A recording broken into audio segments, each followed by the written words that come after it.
అహంకారం. అహంకారం మనిషిని నాశనం చేస్తుంది. నేను అహంకారం ఉన్న ప్రతి మనిషి అనుకుంటాడు నాది అహంకారం కాదు, నాది ఆత్మవిశ్వాసం అనుకుంటాడు. అసలు ఆత్మవిశ్వాసానికి అహంకారానికి తేడా ఏంటి?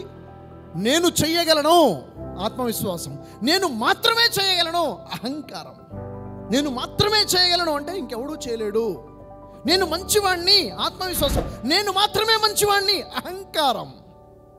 అహంకారం నేను మాత్రమే అంటే ఇంకెవడూ కాదు అహంకారం.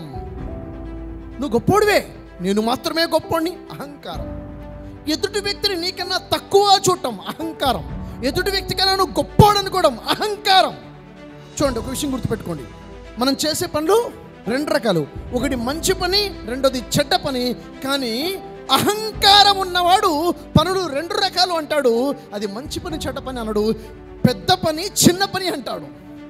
అది చిన్న పని, చిన్నవాళ్ళు చేసే పని, ఇది పెద్ద పని, పెద్దవాళ్ళు చేసే పని అంటాడు. ప్రపంచంలో ఏ పని కూడా చిన్న పని పెద్ద పని ఉండదు సార్. పనులు రెండు రకాలు, మంచి పని చెడ్డ పని మాత్రమే ఉంటుంది. ఈ హాల్ని ఊడ్చి శుభ్రం చేయడము చిన్న పనా పెద్ద పనా? ప్రశ్న తప్పు. చిన్న పని పెద్ద పని అనేది ఉండదు. మంచి పనా చెడ్డ పనా అని అడగండి. ఈ హాల్ని శుభ్రం చేయడం మంచి పని.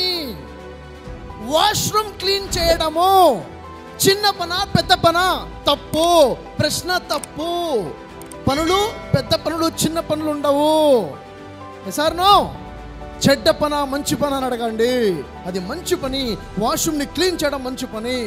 నీ ఇంట్లో ఉన్న వాష్రూమ్ నువ్వు క్లీన్ చేసుకోవా? అహంకారంగా ఉన్నవాడు ఏం చేస్తాడు తెలుసా? వ్యక్తులని చిన్నవాడు పెద్దవాడుగా చూస్తాడు, మంచివాడు చెడ్డవాడుగా చూడడు. పనులను చిన్న పని పెద్ద పనిగా చూస్తాడు, మంచి పని చెడ్డ పనిగా చూడగలగాలి. అహంకారం వచ్చిందా సర్వనాశనం అయిపోతాం. మనం మన అహంకారం నుంచి కాపాడుకోవాలి. లోపాలు వెతకాలంటే నీలో నువ్వు వెతుక్కు, సరి చేసుకోవచ్చు. లోపాలు ఎదుటి వ్యక్తులు వెతకబాకు, ఎదుటి వ్యక్తులు మంచి చూసి నేర్చుకో.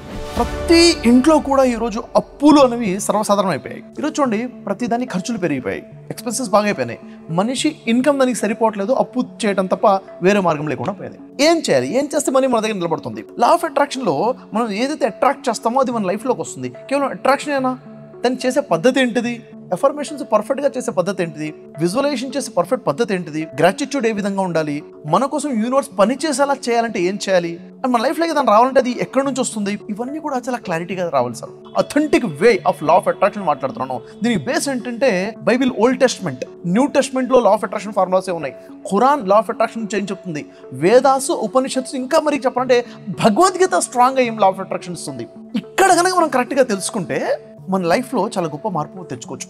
ఎవరైనా తన లైఫ్లో మార్పు తెచ్చుకోవాలనుకుంటే, అప్పులు తీర్చుకోవాలనుకుంటే, వాళ్ళ లైఫ్లో డబ్బు నిల్వ అవ్వాలనుకుంటే, ఎప్పుడు కూడా బ్యాంక్ బ్యాలెన్స్ 5 లక్షల నుంచి 10 లక్షల వరకు మెయింటైన్ చేయాలి అన్న ఆలోచన ఉంటే ఖచ్చితంగా ఈ లాస్ నేర్చుకోవాల్సిందే. మన 10 days క్లాసెస్ అటెండ్ అవ్వాల్సిందే. ఈ 10 days క్లాసెస్లో చాలా క్లారిటీగా తెలిసిపోయి అథెంటిక్ లాస్ తెలుస్తాయి, లైఫ్లో మార్పు అనేది వస్తుంది. సో ఈ క్లాసెస్ చాలా ఇంపార్టెంట్. ప్రతిరోజు మార్నింగ్ 5 నుంచి 7 వరకు ఉంటాయి. 100 రోజుల్లో 100 daysలో మీ అప్పులన్నీ తీర్చుకోవాలనుకుంటే ఈ క్లాసెస్ సరిపోతాయి. ఈ క్లాసెస్ని ఫాలో అయిపోతే సరిపోతుంది.